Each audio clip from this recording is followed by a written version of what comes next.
Hello everyone and welcome to the other part of the semi-finals in the FIDE Grand Prix 2019. It's Jan Nepomniachtchi versus Radoslaw Wojtaszek. As you've seen, Alexander Grishuk eliminated Hikaru Nakamura in the semi-finals, so Grishuk is the first finalist, and now we will see who is the other one.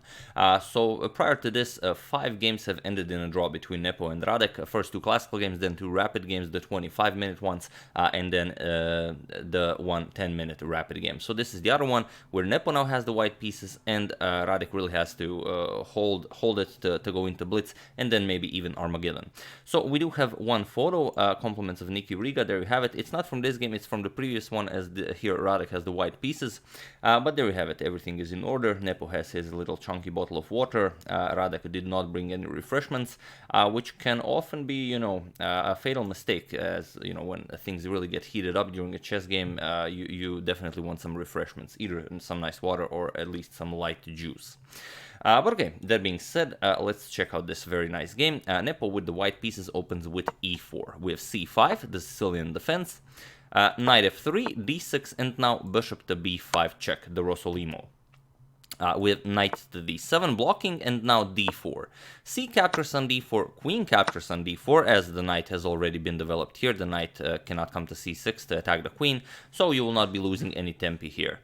With a6, either pushing the bishop back or offering a trade here, Nepo says, okay, bishop captures on d7, bishop captures on d7, and now knight to c3. So here, white did give up the bishop pair very early on, but he has a lot of development, and, well, it's quite a known line that everyone enjoys with the white pieces.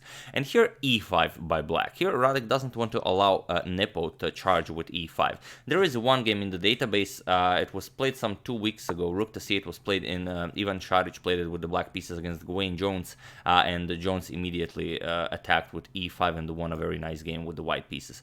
But here e5 first, pushing the queen back, queen to d3, and only now rook to c8. And here we have castles by Nepo.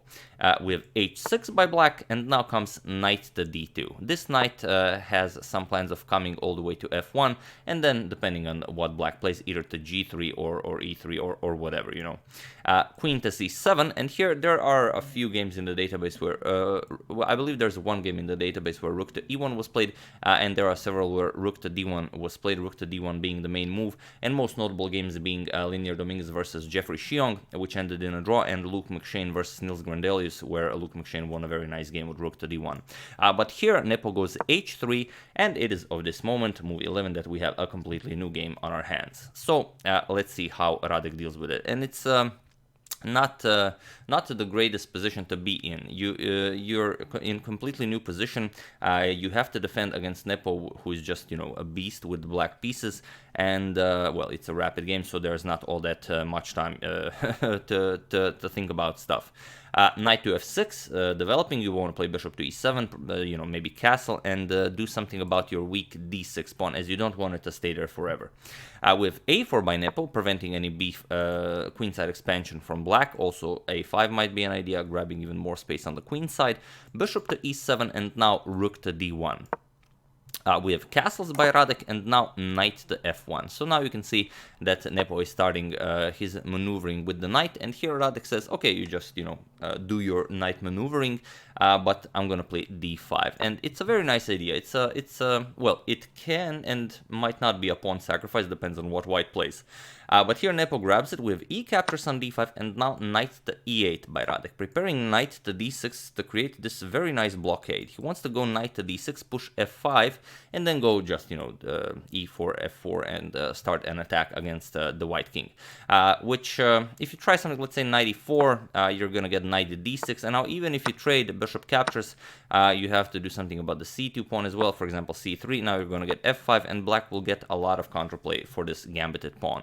But Nepo isn't interested in that, and you can see that he came very well prepared with this line with the white pieces. He gives the pawn back instantly with d6.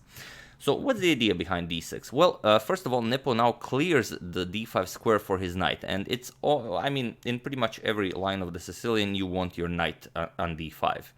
Either traded on d5 or just to remain there. With bishop captures on d6, now comes knight to d5, and now the c2 pawn is off limits for the moment. If you capture, then knight can just prevent it from escaping with knight to c3. Next move, you're going to go knight e3, and you're going to pick up this rook. Well, you're not going to pick it up. Black will have to give it up for, let's say, a bishop. So you will win the exchange. So after knight to d5, we have queen to c6, getting the queen out of the way, and now comes knight f to e3. So this knight really had a very nice journey from g1 to f3 to d2 to f1 and now to e3. Guards his companion on d5 and protects the c2 pawn one more time. So now Radek really has to decide what to do. Time is ticking and he has to play something. Bishop to e6 is an idea. f5 is an idea, starting to push the pawns here. But here he played bishop to c5, and it's a move that, believe it or not, might cost him the game, depending on what Nepo plays. So feel free to pause the video here and try to find the move Nepo played. It's a wonderful idea, and I mean, I learned a lot from it. I hope you will too. So feel free to pause the video and try to find the best idea for white here. I'll give you a couple of seconds. For those of you who were able to do it, you are an excellent trapper of bishops, and for those of you who just want to enjoy the show, here Nepo played b4, and now it all starts to make sense. Now you see that the bishop has to move, but the bishop has to move somewhere to always keep an eye on the e7 square. If you play something like bishop to a7, you get knight e7 check, and you lose the queen. It's check, and the game the game is over. On the other hand, you could try something like e4. Maybe grab some space before deciding what to do with the bishop, but white will just ignore you. You're not going to capture the pawn and allow something like queen to e6. You're just going to go back, queen e2, and now the game will continue in pretty much the same way as it did in the game. So here, after b4, Radek played bishop to d6, and now comes c4. And c4 with the idea of c5 is really strong. The bishop will have to go somewhere, and you cannot go to e7 because nothing guards the bishop on e7. You will lose the bishop and the queen if that is played. So Radek has to figure out what to do. We have b6 now preventing c5, as now both the b pawn and the bishop protect the c5 square, but Nepo just pushes a5. And yes, it seems that sometimes in chess things are this simple. You want to remove the defender of the c5 square. So just a captures on b5, on b6, a terrible threat, which will be followed by c5. And things are not looking good for black. Here, Radek tried e4. He tried to grab some space here. Probably if queen captures, you want to go f5 and f4. But Nepo just ignored it. We have queen to d4. Now, even with a triple attack towards this pawn here, again, if you capture it, then c5 will win the bishop. So there's no way to react to this. Here, Radek finds a way to save the bishop and not lose any pieces by playing bishop to e6, but Nepo just grabs the pawn with a captures on b6, bishop captures on d5, now queen captures on d5, queen captures on d5, and now rook captures on d5, attacking the bishop here. But okay, the knight is guarding it, the bishop just grabs the pawn. We have bishop captures on b4, and now rook captures on a6.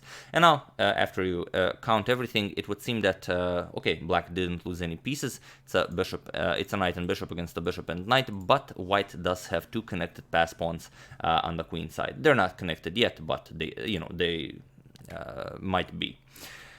So here we have knight to d6, and here Nepo just plays b7. He says, I don't mind you capturing my pawn here, because the rook is under attack. If you move the rook, then you get either rook captures here, you can give up the rook for a knight and the bishop, or just rook to b6, defend it, and then you're gonna push c5, c6, and win the game.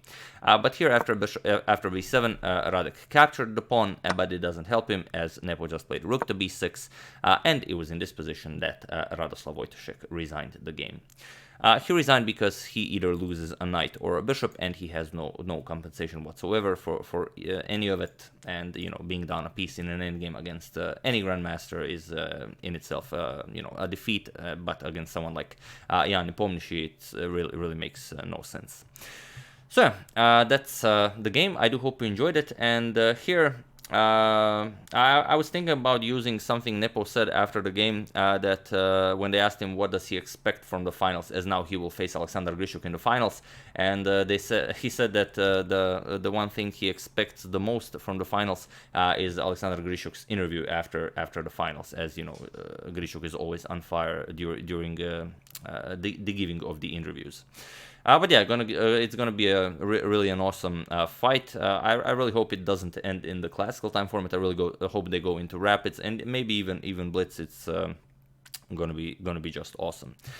So yeah, once again, that's the game. I do hope you enjoyed it. I would like to thank Nicholas Dale, Clark Barbie, and Josiah Foster for a contribution to my channel. Thank you a lot. I really appreciate it. As usual, you can check 2 of my previous videos here. Thank you all for watching, and I will see you soon. Continuing the coverage of the finals of the FIDE Grand Prix 2019, continuing the Chess Stars Brawls, whatever it's called, tournament at the Lindor's Whiskey Distillery with, you know, Carlsen, Ding, Anand, and Sergei Karakin. At some point, we will continue the Capablanca saga, and of course checking up on your suggestions. So yeah, that's it. I will see you soon, and have an excellent rest of your Saturday.